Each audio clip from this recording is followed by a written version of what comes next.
அண்மை செய்தி. மயிலாடுதுறை மதுவிலக்கு டிஎஸ்பி சுந்தரேசனை சஸ்பெண்ட் செய்ய டிஐஜி பரிந்துரை செய்திருக்கிறார். விவரங்களோடு செய்தியாளர் இணைந்திருக்கிறார்.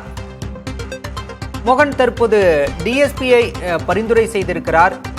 விவரம் என்ன? தற்போது அவர் மீது என்ன மாதிரியான நடவடிக்கை எடுக்க பரிந்துரை செய்யப்பட்டிருக்கிறது?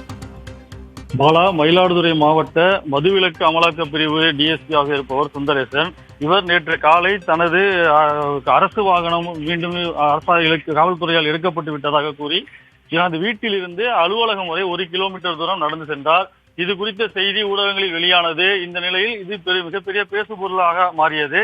இதனைத் தொடர்ந்து அன்று மாலையே டிஎஸ்பி ஒரு செய்தியாளர் சந்திப்பையும் நடத்தினார்.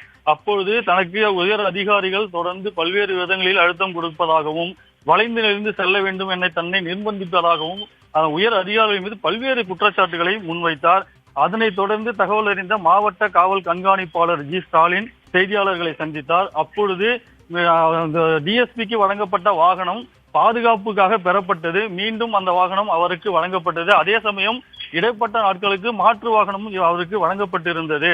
இது அவர் சொல்லும் தகவல் அனைத்தும் தவறானது எனவும், அவருக்கு எந்தவித அழுத்தமும் மாவட்ட காவல்துறையால் எதுவும் கொடுக்கப்படவில்லை எனவும் விளக்கம் அளித்திருந்தார்.